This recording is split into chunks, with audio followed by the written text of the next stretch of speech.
Hello everyone, this is Jimmy Singh, broker owner of Supermax Realty, 647 961 2639. Welcome to my channel Real Estate Edge with Jimmy Singh. Friends, today I like to talk about importance of will. Just want to clarify, I am licensed real estate broker in province of Ontario, Canada.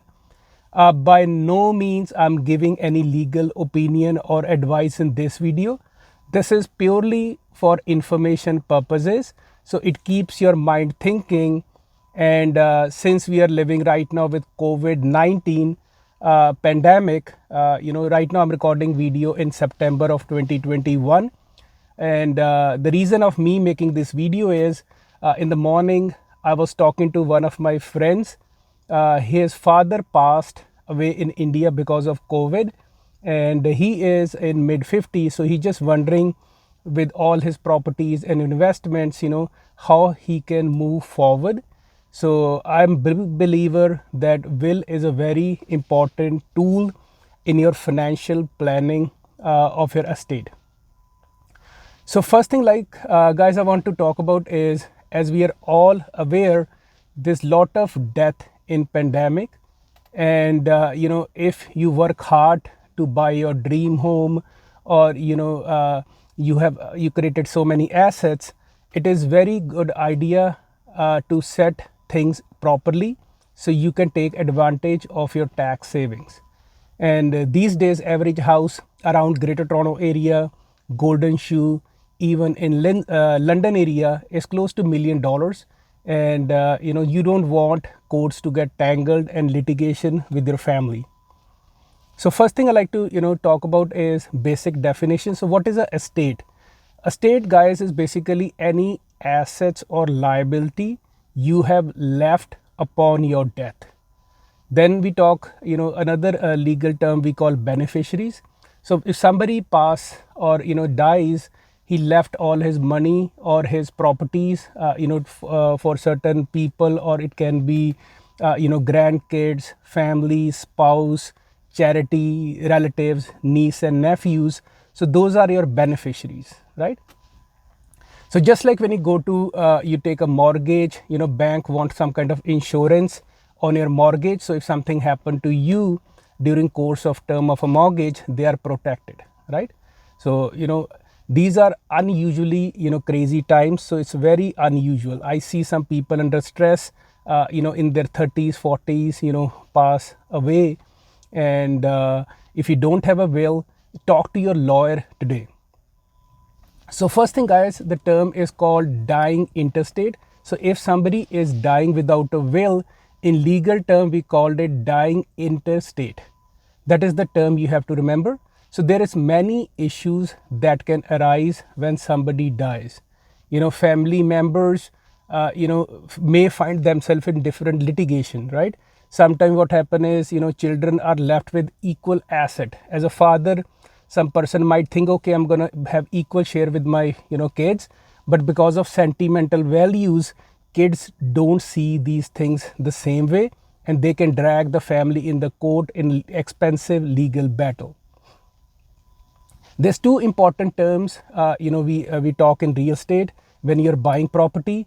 First, we can buy property as a joint tenant. So what is a joint tenant? So if you have two or more owners, let's say you have two owners who are buying a property under a joint tenancy, they have the right of survivorship. So what is the right of survivorship? Meaning if one person dies, the full interest of that person, goes to the other person, right? So they have undivided share in joint tenants. So in joint tenants, when you buy property under, this, mostly people buy in when they are spouses. So let's say, if something has to happen to me, my share will automatically go to my wife. Other common, form in Ontario when people buy property is under tenancy in common. It means ownership doesn't go to the other person automatically. Means they are divided by the amount of share you own in certain property.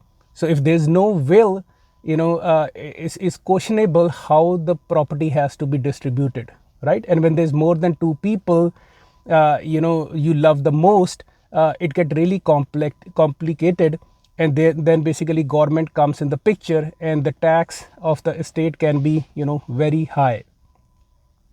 For example, let's say if there's a father with 2 sons or 3 sons, something has to happen to the father, automatically property can't go to the wife, right? Yes, there's a family law, but it's more complex than that, right? So anytime if somebody dies, the property is transfers, there's always taxes involved, though there's no sale of the house, but still because of the transfer there are taxes, and you should work with a knowledgeable lawyer who specializes in these matters, right? And let's say you have your if something has to happen to me, my money sitting in the bank, simply my wife can't go to the bank and take off the money. She need to go to the court, and then bank will the court will give an order, and then she can draw the money if I don't have a will, right? And in COVID, everything is getting delayed. Courts are not easy to get a date as well. So these things are, you have to be very mindful. So number one reason of your will, guys, again, is who will inherit your wealth and in what proportions. So other thing I like to talk about is during COVID, Government of Ontario regulations, they actually allowed video conferencing, for witnesses as well. Because let's say if you are making a will, so there's certain, basic components of the will. The number one is name and personal information of the person who's making a will. Second, if you're making a new will, you have to actually revoke the previous will. You don't want like bunch of wills floating around. It can again create extra expenses for your state. Third component of a will is appointment of estate trustees. So who is the estate trustee? He is the person who is responsible to pay taxes, your debts, and then tracking the beneficiaries. If you have your siblings or your kids all over the world, their job is to track the beneficiary and arrange for your burial or funeral. And the last thing is distribution of taxes, whatever is owed, right? So always it's a good idea. I was talking to my lawyer a few years back. He said it's a good idea to have alternate beneficiary. So if your beneficiary, let's say, is your child, grandchild, relation, or something has to happen to them prior to you, you update your will. That's very important. And then other thing you have to also know is common law. If you're living in a common law relationship, which is very common, you can't simply get your inheritance. You have to file your claim. And if you're a legally married couple or a spouse who's left after the death of the partner with the children, so spouse will not receive estate as is, right?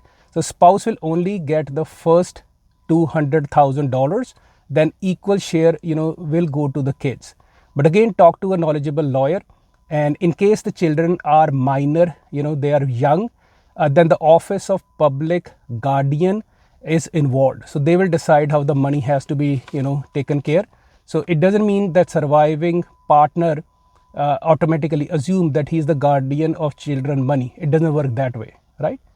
And other thing in these crazy times I have noticed is just because you're getting divorced doesn't revoke the will. So you have to make all the changes, sit with a lawyer, because there are some family laws that take over, right? And always be proactive, guys, to make your changes. And again, this video is just to give you a food for a thought, because we live in very, very uncertain times. So if you haven't made a will, or if you're looking to buy a property, please, let's say your closing is coming up, you already purchase a property, or you're already meeting a lawyer. So talk to him about the will. That is the proper time. And then spend some time. It will save you a lot of litigation and headaches down the line. Again, my name is Jimmy Singh. I am broker owner for Supermax Realty, serving Greater Toronto Area, Golden Horseshoe, London, Kitchener-Waterloo, Windsor. So if you have any questions regarding real estate, please give me a call at 647-961-2639. Or if you're a new agent looking to join a brokerage, give me a call for a private confidential consultation, 647-961-2639. or you can visit my website supermaxrealty.ca. Thanks for watching, guys. God bless you. Keep safe.